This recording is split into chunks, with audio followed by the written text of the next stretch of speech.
Remakes are something the Pokemon fandom has always been excited about and looked forward to. Come on, come on. Oh, my heart. My heart. It's happening. It's happening. Let's go.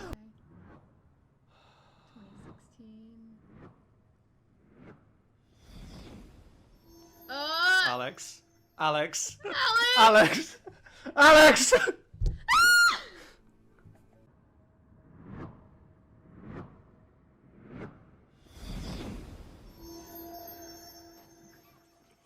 Yes!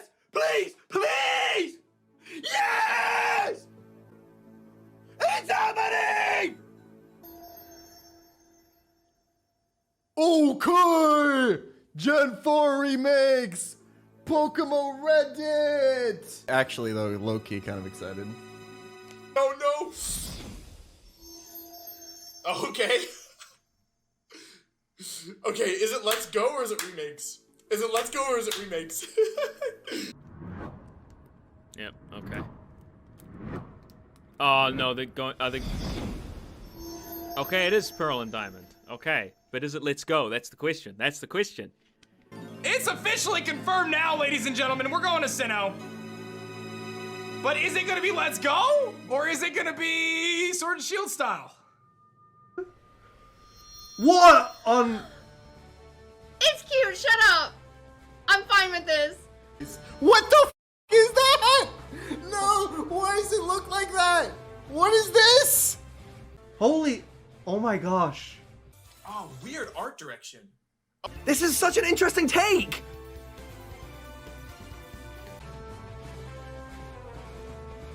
No! Oh! Oh, we're going to Sinnoh, confirmed, baby. It's Chibi style. It is Chibi style. I'm waiting to feel how I feel right now. A lot of different reactions there, but there were mixed feelings, so let's talk about some of the older games Pokemon had before we talk about these remakes. When Heart Gold and Soul Silver came out, it was the best Pokemon game to that date, and some even consider it still to be the best game for Pokemon there ever was.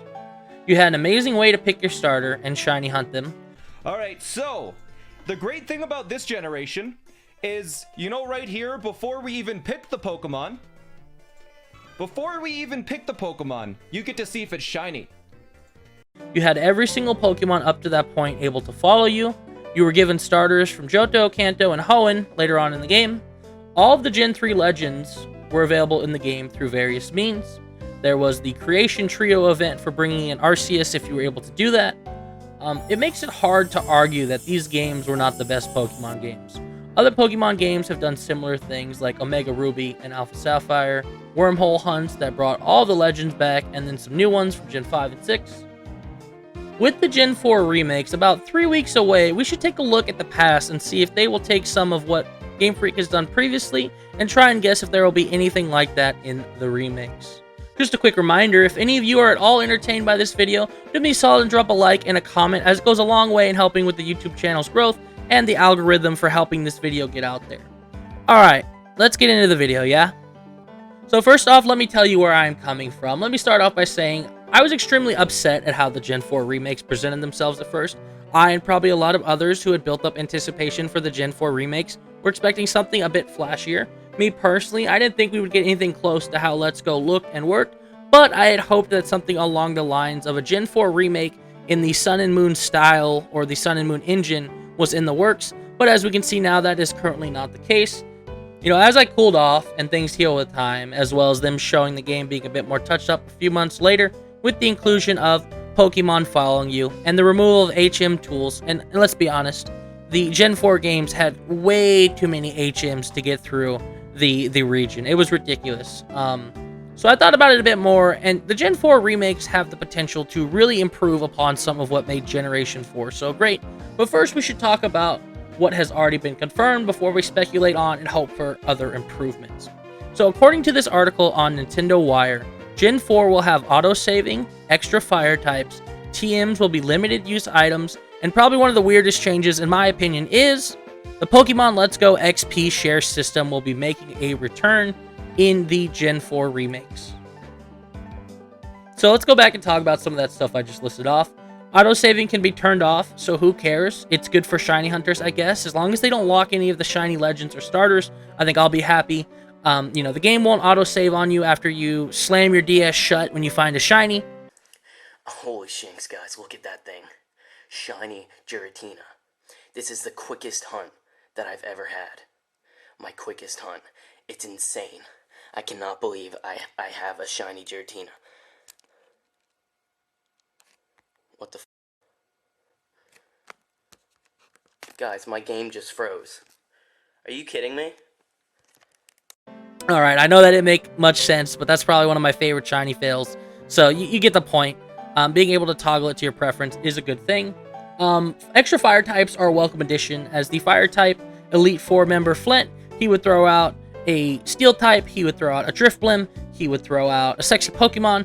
As the fire type Elite 4 leader, one of the best fire type trainers supposedly out there, throwing out 3 non-fire types, I don't think adding extra fire type Pokemon will harm the game or the experience, so I'm completely all for it. I just looked it up. There's an example of a 2012 forum where someone's complaining about the lack of fire types, so it was an issue then.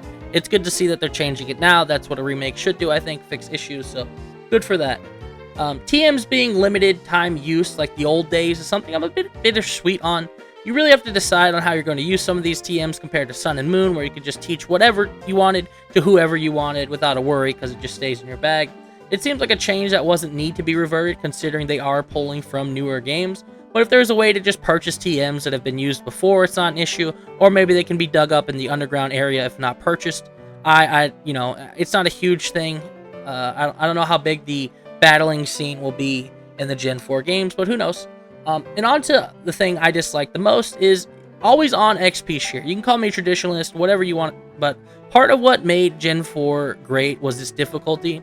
I feel like most kids growing up, this is kind of what my experience was, most kids would kill everything with their starter, then get wrecked going into the Elite 4 because of the difficulty jump and not having enough leveled Pokemon to do battle. And then you had your 2 HMs Pokemon who only knew HMs. Volkner's strongest Pokemon, as an example, was Luxray at level 49, while Cynthia had a full team of level 60s and a level 66 Garchomp basically waiting to smash you into the dirt.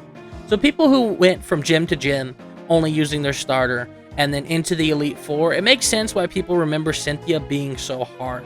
The XP system being changed to the way Let's Go worked will definitely remove some of that artificial difficulty the older games had, as in Let's Go, the XP system made those games a breeze. So with the HM changes and the XP share, it's definitely going to be an easier experience, I think. So I don't know how I feel about it. I did kind of like, looking back and remember Cynthia just destroying everyone, but whatever. No need to worry, Mom.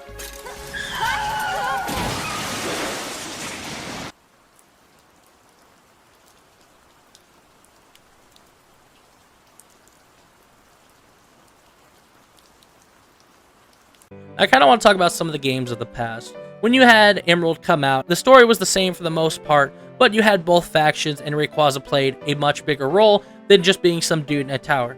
When Platinum came out, Giratina had a much bigger role than just being some dude in a cave. So if you kind of see where I'm going with this, I want to talk about the additions and changes that Platinum added to Generation 4.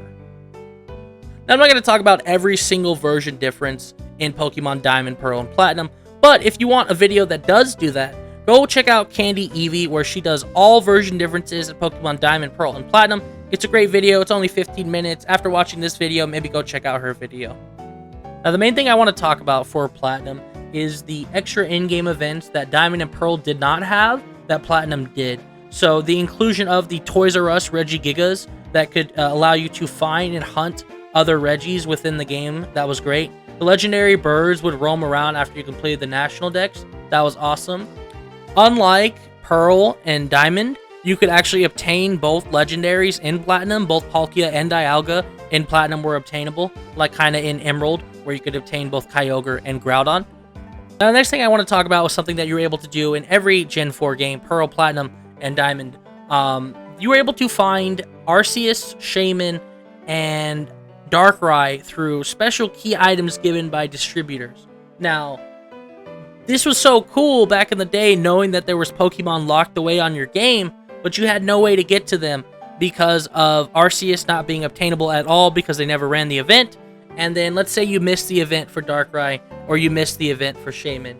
There were Pokemon on your game that were just locked away, you were never able to obtain. I think the game is worse for it. I think if they are going to do Gen 4 faithfully, but also add some changes, I think the biggest change I would like to see is being able to go to these areas where these legendaries are and obtain them that way, or shiny hunt them, whatever people want to do with them. Locking them behind distributor items is a bad thing. In order to obtain these Pokemon after the support for the game has died, people have had to resort to glitches, buying legitimate distribution cards on eBay, or using cheats like Action Replay and Game Shark to get to these Pokemon. It is ridiculous. If I can just obtain all of these distribution items, and they're no longer distribution items, they're just built in the game, I can go someplace and find a member card for Darkrai, the game will be better for it. That is probably my main concern, and I would like to see it be like that in these remakes. Now, the final thing I want to talk about is shiny hunting. Shiny hunting is huge for Pokemon. Everyone likes to shiny hunt. It's something I hope they improve upon, and it's the ways to catch and hunt for shinies. Sword and Shield and Let's Go didn't really have a good balance of ways to shiny hunt. You could probably argue that X and Y had too many ways to shiny hunt. But who's really complaining about more ways to shiny hunt? In the previous games for the Switch in the Pokemon series, you have always had to hit the home button, close the software, and then go back in, and that was your kind of way of soft resetting. If they could introduce a button combination to allow you to soft reset like the previous games in the series, I think the game would improve and be a lot better for it. Anyways, Pokeradar was a staple in Gen 4 for shiny hunting. Probably the earliest actual method of shiny hunting that wasn't runaways, random encounters, or soft resetting. We still don't have a lot of information on how these biomes/dens and the underground will work, but there's probably going to be some form of shiny hunting going on there. They could bring back chain fishing as well. There was fishing in Gen 4 games. I would love to see it. Double encounters is still a thing, so it'd be cool to see after you get through a section of the game with your partner, you could still encounter double battles in that area. That would be awesome to see. And that's basically all I have to say on and hope for the Gen 4 remakes. So to sum this up, I think the remakes could potentially be even better than what Heart Gold and Soul Silver were to us, right? If they improve upon what Pokemon Platinum did, what Gen 3 Emerald did, what X and Y has done, and they take all of the things that made some of those games great and implement that into the Diamond and Pearl remakes, I don't see why these games can't be considered some of the best games of all time, like their predecessors Heart Gold and Soul Silver were. Am I asking for a bit too much? Probably, but hey, that's speculation. That's how it goes. That's how people had hoped and kind of wanted for Gen 4. People have been speculating and wondering what the Gen 4 remakes would look like for a long time now, and now that they are right on the horizon, hopefully some of the stuff that we discussed in today's video will actually be implemented to better improve the experience that Generation 4 already gave people. And that's it. That's all I have to say. If you guys could do me a solid, the most important thing, if you made it to this point, please go read the description, please go read the top pinned comment, and go and support the creators who I have used clips from. Alright, I've been watching most of these people for a long time now, and it was nice to go back and look at kind of a bit of history, a bit of the past of people's first reactions for when these games dropped. I definitely wasn't graceful when I first seen the games dropped, but I've been a Gen 4 diehard since I can remember. I grew up with Gens 3 and 4, and I remember going to Best Buy to get the Palkia pin. So I am very hopeful that Gen 4 remakes will be good. All I can do is be hopeful. Hopefully they come out well. Alright, thank you so much for watching this video. You guys all take care. Have a good one. I appreciate you. I'll see you on the next Pokemon video. This is my first one, and I definitely want to do more. Have a good one.